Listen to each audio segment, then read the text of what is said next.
आज शनिवार का दिन शनिदेव की पूजा के लिए है। इस दिन शनिदेव की पूजा करने से वे प्रसन्न होते हैं और भक्तों के कष्ट दूर करते हैं। जिनकी कुंडली में शनि दोष, शनि की साढ़े साती या ढैया होते हैं, उनको शनिदेव का व्रत करना चाहिए और शनिवार व्रत कथा पढ़नी चाहिए। शनिदेव के इस कथा का श्रवण करने से सभी कष्ट दूर हो जाते हैं और शनिदेव की कृपा प्राप्त होती है। तो चलिए आज हम जानते हैं शनिदेव की इस कथा के बारे में। शनिवार व्रत कथा। एक समय की बात है, सभी ग्रहों में सर्वश्रेष्ठ होने को लेकर विवाद हो गया। वे सभी ग्रह सूर्य, चंद्र, मंगल, बुध, गुरु, शुक्र, शनि, राहु और केतु इंद्रदेव के पास गए। वे भी निर्णय करने में असमर्थ थे, तो उन्होंने सभी ग्रहों को पृथ्वी पर राजा विक्रमादित्य के पास भेज दिया, क्योंकि वे एक न्यायप्रिय राजा थे। सभी ग्रह राजा विक्रमादित्य के पास पहुँचे और अपने विवाद के बारे में बताया। राजा विक्रमादित्य ने सोच विचार के बाद 9 धातु स्वर्ण, रजत, कांस्य, पीतल, सीसा, रांगा, जस्ता, अभ्रक और लौह से सिंहासन बनवाया और उनको क्रम से रख दिया। उन्होंने सभी ग्रहों से इस पर बैठने को कहा। साथ ही कहा कि जो सबसे बाद में बैठेगा वह सबसे छोटा ग्रह होगा। लोहे का सिंहासन सबसे अंत में था, जिस वजह से शनिदेव सबसे अंत में बैठे। इस वजह से वे नाराज हो गए। उन्होंने राजा विक्रमादित्य से कहा कि तुमने जानबूझकर ऐसा किया है। तुम जानते नहीं हो कि जब शनि की दशा आती है तो वह 2.5 से 7 साल तक होती है। शनि की दशा आने से बड़े व्यक्ति का विनाश हो जाता है।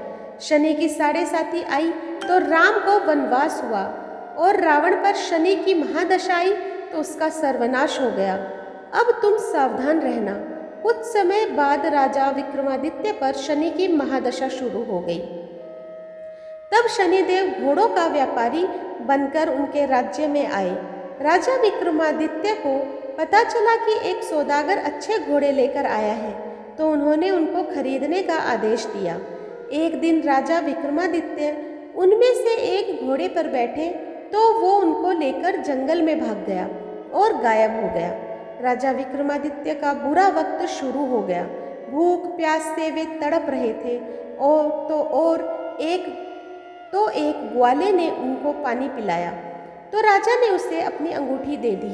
फिर नगर की ओर चल दिए। एक सेठ के यहाँ पानी पिया। अपना नाम उज्जैन का वीका बताया। सेठ वीका को लेकर घर गया। वहाँ उसने देखा कि एक खूंटी पर हार टंगा है और खूंटी उसे निगल रही है। देखते ही देखते हार गायब हो गया। हार चुराने के आरोप से सेठ ने वीका को कोतवाल से पकड़वा दिया। वहाँ के राजा ने वीका का हाथ पैर कटवा दिए और नगर के बाहर छोड़ने का आदेश दिया। वहाँ से एक तेली गुजर रहा था। वीका को देखकर उस पे दया आ गई। उसने उसे बैलगाड़ी में बिठाकर आगे चल दिया। उस समय शनि की महादशा समाप्त हो गई। वीका वर्षा ऋतु में मल्हार गा रहा था। उस राज्य की राजकुमारी मनभावनी ने उसकी आवाज़ सुनी तो उससे ही विवाह करने की जिद कर बैठी। हार कर राजा ने बेटी की विवाह वीका से करवा दिया। एक रात शनिदेव ने वीका को स्वप्न में दर्शन दिए और कहा कि तुमने मुझे छोटा कहने का परिणाम देख लिया। तब राजा विक्रमादित्य ने शनिदेव से क्षमा मांगी और कहा कि उनके जैसा दुख किसी को न दे। तब शनिदेव ने कहा कि जो उनकी कथा का श्रवण करेगा और व्रत रखेगा उसे शनि दशा में कोई दुख नहीं होगा। शनिदेव ने राजा विक्रमादित्य के हाथ और पैर वापस कर दिए। जब सेठ को पता चला कि वीका तो राजा विक्रमादित्य है, तो उसने उनका आदर सत्कार अपने घर पर किया और अपनी बेटी श्री कंवरी से उसका विवाह कर दिया। इसके बाद राजा विक्रमादित्य अपनी 2 पत्नियों मनभावनी एवं श्री कंवरी के साथ अपने राज्य लौट आए, जहाँ पर उनका स्वागत किया गया। राजा विक्रमादित्य ने कहा कि उन्होंने शनिदेव को छोटा बताया था, लेकिन वे तो सर्वश्रेष्ठ हैं। तब से राजा विक्रमादित्य के राज्य में शनि देव की पूजा और कथा रोज होने लगी। तो दोस्तों, आज मैंने आप लोगों के समक्ष शनि देव की व्रत कथा प्रस्तुत की है। आपको कैसी लगी मुझे कमेंट बॉक्स में ज़रूर बताइएगा। जो लोग मेरे चैनल पे नए आए हैं प्लीज़ सब्सक्राइब कर दीजिए, लाइक कीजिए, शेयर कीजिए अपने दोस्तों और परिवार में, और इसी तरह मेरा सहयोग करते रहें। धन्यवाद।